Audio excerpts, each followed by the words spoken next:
Hello everyone, welcome to my channel. If you like reading, today you are in the right place.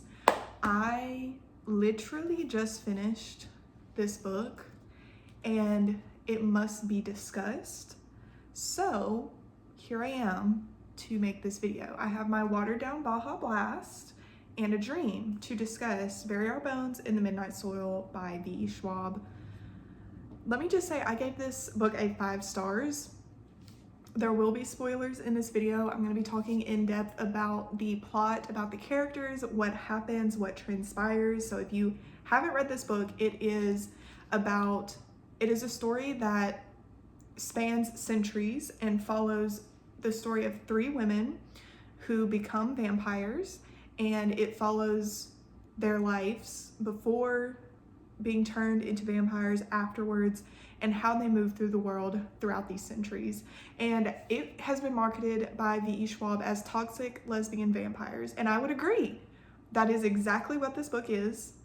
And if you like that and you haven't read it, I would highly recommend it. If you are looking for something that is really character driven and you want something that is a little bit historical, has a lot of lore in it, kind of world building, I would definitely recommend this. It is over 500 pages, so it is a long book, but it is one that you just get sucked into and that you just lose yourself in, and at least that's what happened for me. So I would definitely recommend it if you haven't read it. This was my first V.E. Schwab book. I've never read any of her books. I've always seen them on the shelves at the bookstores, but for whatever reason, I don't read a lot of fantasy, and so none of them have ever sparked my interest enough for me to pick one up.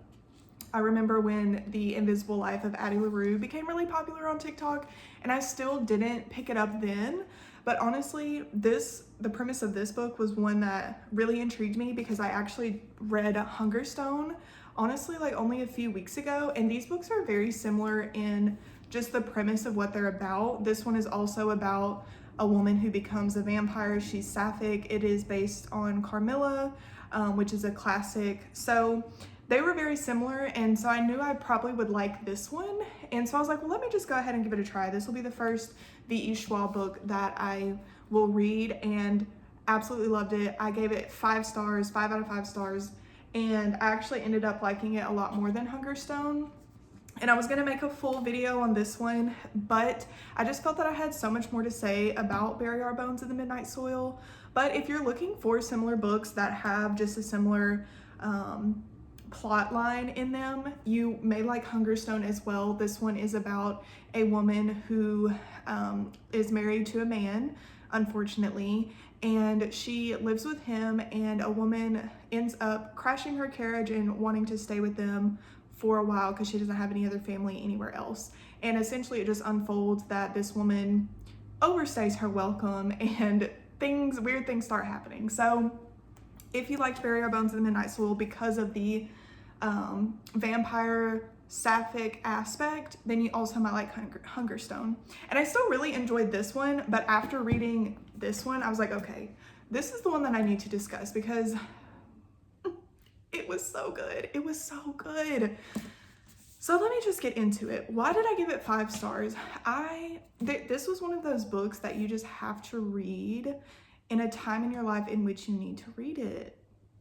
You know what I mean? You know what I mean. So it was just at the perfect time.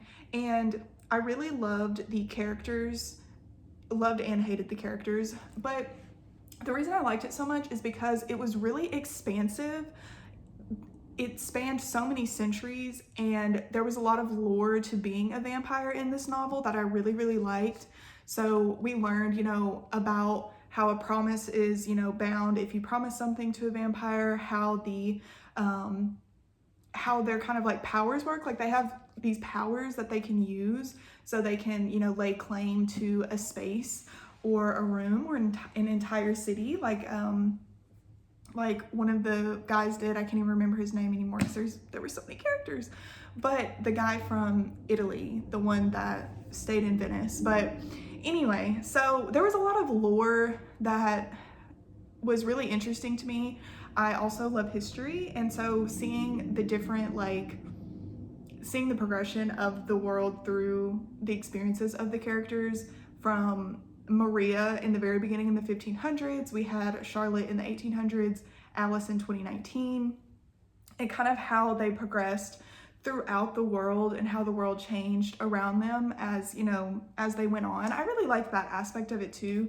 And I like the premise of this book, and I also liked Hungerstone for this reason too, is because it kind of gives you a question to ponder, and it's like, what are you hungry for? And that was a little bit more prevalent in Hungerstone. That I really enjoyed about that one is like, what do you hunger for? And especially this being a lesbian book, like through that queer perspective, it's kind of like a metaphor for being a lesbian. Like you are out on the outside of society, you know that you don't relate or are the same as other people, and so it's like you have this desire and this hunger for a life that you may never have, or that isn't always accessible to you, especially so long ago, like for Maria, who turned into Sabine in the 1500s and the 1800s, and even now, like it was harder to do it then, it's still hard to do it now. But that's why I like these books and these types of books and these types of stories, because it allows you to think, like, what do you hunger for? What is your desire in life? And what are you doing with your life? You know, it's kind of existential in that way. So that's why I really enjoyed this book and why I gave it 5 stars. There were still a few things that I didn't like about it.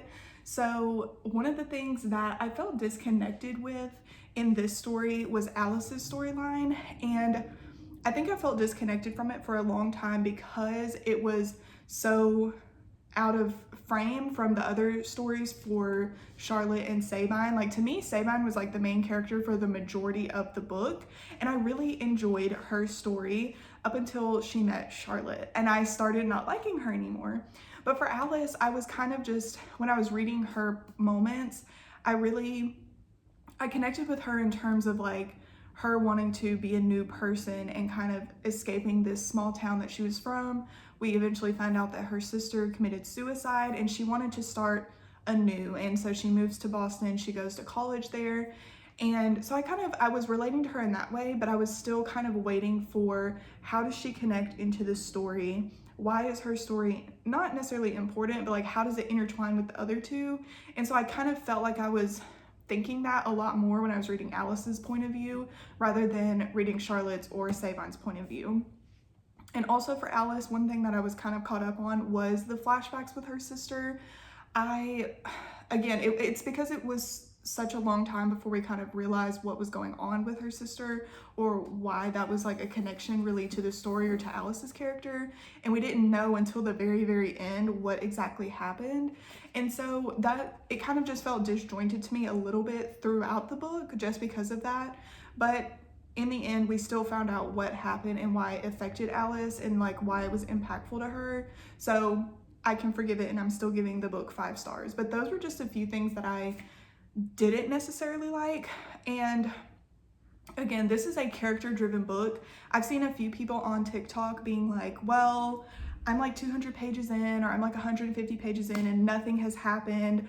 I'm bored, I can't get through it. And I can understand that. If you are the type of person that really likes books that are very like plot-driven, not character-driven, you may not like this book. But for me, I enjoy a story like that, and I like that about this. So I was not bored. I was not saying nothing is happening, because things were happening every chapter. Things were moving, the story was moving, developments were happening. Literal centuries were passing while we were reading this book. And so I can understand why some people may feel that way if you're not inclined to that type of story, or if that's not, you know, the type of story that intrigues you. So I can understand that, but this book was absolutely phenomenal. 1, the writing was really good and really memorable. 2, the characters were relatable, lovable, then hateable, which I liked, because like I said, I was rooting for Sabine. I loved her story from the beginning. Of course, I also love stories that kind of center around women escaping the circumstances and the systems that they have to live in. Like and being able to live outside of that and live free from societal expectations. So in the 1500s, of course, you weren't going to do anything unless you were married to a man. And even then, Sabine felt trapped. He wouldn't allow her to ride a horse. He wouldn't allow her to go out on her own, things like that. So I really connected with her because I was like, you know, she needs to escape this life. How is she going to do it? What is going to happen? And as the story goes on, she's learning more about herself, about the world around her, and about her being a vampire and how she can kind of use that to her advantage to make her way in the world and allow other women to do that as well.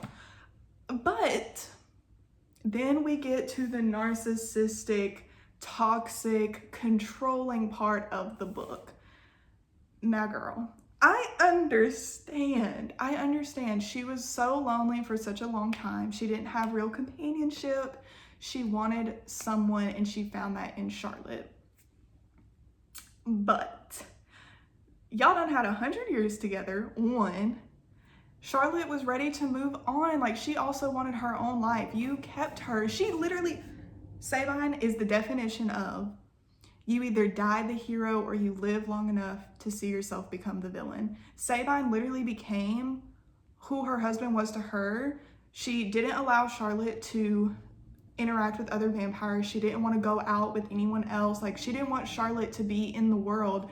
She wanted it to just be her and Sabine. And that's it. And that's what they did for like 100 years. You can't blame a girl for wanting to continue to live her life. And whenever they met the two other vampires in London, and Sabine kept being like, am I not enough for you? Is this not enough? Girl, no, it's not. And what about that? And what about that?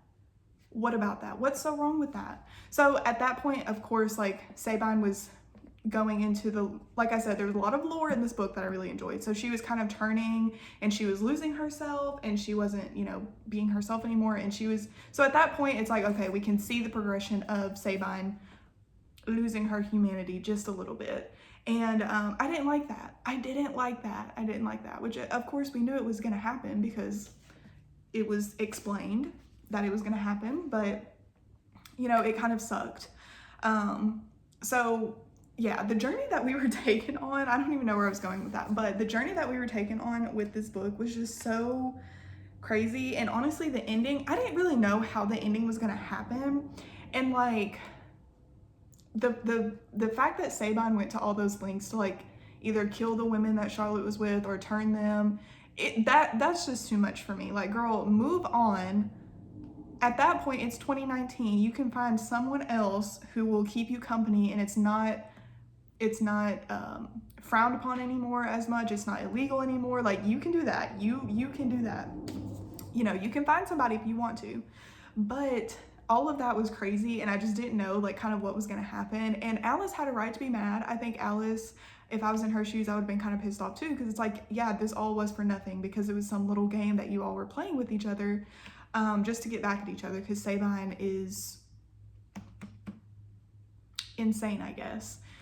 So I would be pissed if I was her too. I would be mad, and I'm glad that she killed both of them, because first of all, fuck y'all both. You know, if you're gonna do that to me, like, yeah, I'm about to kill you both. So I'm glad she killed Sabine. I'm glad she killed Charlotte. It was probably for the better. I like the ending where, even though she didn't, like, come back to life, she said she felt alive and that she was hungry. And of course, she's going to continue to probably live for a few hundred years and continue on.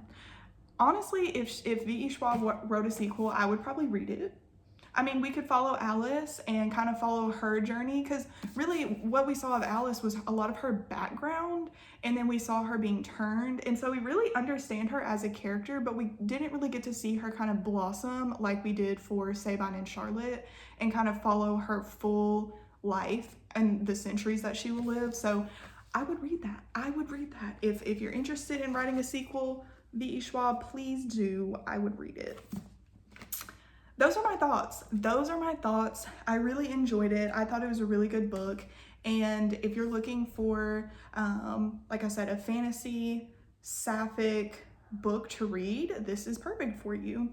Again, back to Hungerstone. If you liked this book, you'll probably like this one if you haven't heard of it. I enjoyed it. I thought it was good.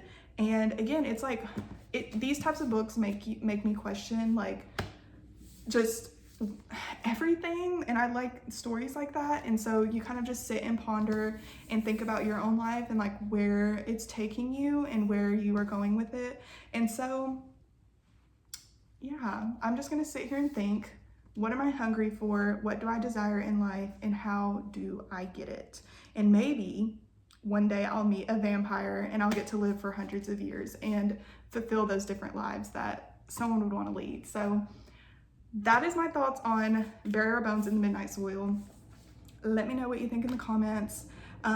If you read this book and you finished it, what did you like about it? What did you not like about it? If you didn't read it, or if you didn't finish it, and you were kind of like stuck, or you didn't think that it was, you know, you didn't want to continue reading it, why? Love to hear everyone's thoughts about this book. Thank you all for watching, and I will see you all in the next video. Bye.